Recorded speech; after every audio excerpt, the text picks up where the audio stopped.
me forever on fire. ರಾಜ್ಯ ಬಿಜೆಪಿಯಲ್ಲಿ ಕಡಿಮೆ ಆಗದ ಅಸಮಾಧಾನಿತರ ಆಕ್ರೋಶ. ವಿಜಯೇಂದ್ರ ನಾಯಕತ್ವವನ್ನ ಬಿಲ್ಕುಲ್ ಒಪ್ಪದ ಅಸಮಾಧಾನಿತರು.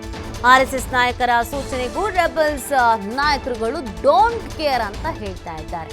ಇವತ್ತು ಕೂಡ ಭಿನ್ನರ ಬಣದಿಂದ ಒಂದು ಮಹತ್ವದ ಸಭೆಯನ್ನ ಹಮ್ಮಿಕೊಳ್ಳಲಾಗಿದೆ. ದಾವಣಗೆರೆಯಲ್ಲಿ ಈ ಒಂದು ಮಹತ್ವದ ಸಭೆ ನಡೆಸಲಿದ್ದಾರೆ ಬಿಜೆಪಿಯ ಅತೃಪ್ತ ಬಣಗಳು. ವಿಜಯೇಂದ್ರ ನಾಯಕತ್ವದ ವಿರುದ್ಧ ಬಹಿರಂಗ ವಾಗ್ದಾಳಿ ಮಾಡುವಂತ ಸಾಧ್ಯತೆ ಈ ಸಭೆಯಲ್ಲಿ ಇದೆ. ಅತೃಪ್ತರ ಸಭೆಗ ನೇತೃತ್ವವನ್ನ ವಹಿಸ್ತಾ ಇದ್ದಾರೆ ಮಾಜಿ ಸಂಸದ ಜಿಎಂ ಸಿದ್ದೇಶ್ವರ್. ಈ ಸಭೆಯಲ್ಲಿ ರಮೇಶ್ ಜಾರಕಿಹೊಳಿ, ಯತ್ನಾಳ್ ಸೇರಿದಂತೆ ಹಲವು ಅಸಮಾಧಾನಿತ ಅತೃಪ್ತ ನಾಯಕರುಗಳು, ವರಿಷ್ಠರುಗಳು ಭಾಗಿಯಾಗುವಂತ ಸಾಧ್ಯತೆ ಇದೆ. ಇವತ್ತೊಂದು ಸ್ಪಷ್ಟ ಸಂದೇಶವನ್ನ ಹೈಕಮಾಂಡ್ಗೆ ಮತ್ತು ರಾಜ್ಯ ಬಿಜೆಪಿಗೆ ತಲುಪಿಸಬೇಕು, ರವಾನಿಸಬೇಕು ಅನ್ನುವಂಥ ಪ್ಲಾನ್ ಅನ್ನ ಈ ಅಸಮಾಧಾನಿತರು, ಅತೃಪ್ತರು ಮಾಡ್ಕೊಂಡಿದ್ದಾರೆ. ಬಟ್ ಅದು ಎಷ್ಟರ ಮಟ್ಟಿಗೆ ತಲುಪಿಸ್ತಾರೆ ಅಥವಾ ಎಷ್ಟರ ಮಟ್ಟಿಗೆ ಎಫೆಕ್ಟಿವ್ ಆಗಿರುತ್ತೆ ಅನ್ನೋದು ಪ್ರಶ್ನೆ. ಯಾಕಂದರೆ ಬಹು ದಿನಗಳಿಂದ ಇವರ ಚಟುವಟಿಕೆಗಳು ನಡೀತಾನೆ ಇದೆ.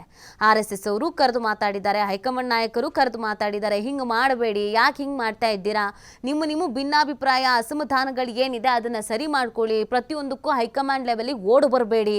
ಸಾಕಷ್ಟು ರೀತಿಯಾದಂಥ ಸಮಸ್ಯೆಗಳು ನಿಮ್ಮ ರಾಜ್ಯದಲ್ಲಿ ಇದೆ. ಕಾಂಗ್ರೆಸ್ ಸರ್ಕಾರವನ್ನು ಸಂಕಟಕ್ಕೆ ಸಿಲುಕಿಸೋದು ಹೇಗೆ, ಆ ಸರ್ಕಾರವನ್ನು ಕೆಡುವುದು ಹೇಗೆ, ಅದ್ರ ಬಗ್ಗೆ ಪ್ಲಾನ್ ಮಾಡಿ, ಹೋರಾಡಿ, ಮಾತಾಡಿ, ಅದನ್ನು ಹೊರತುಪಡಿಸಿ ನೀವೇ ಕಿತ್ತಾಡ್ಕೊಳ್ಳೋದು ಏನು ಚಂದ ಅಂತ ಬುದ್ಧಿ ಹೇಳಿ ಕಳಿಸಿದ್ದಾರೆ. ಯಾರ ಬುದ್ಧಿಗೂ ಜಗ್ತಾನೂ ಇಲ್ಲ, ಭಕ್ತನೂ ಇಲ್ಲ.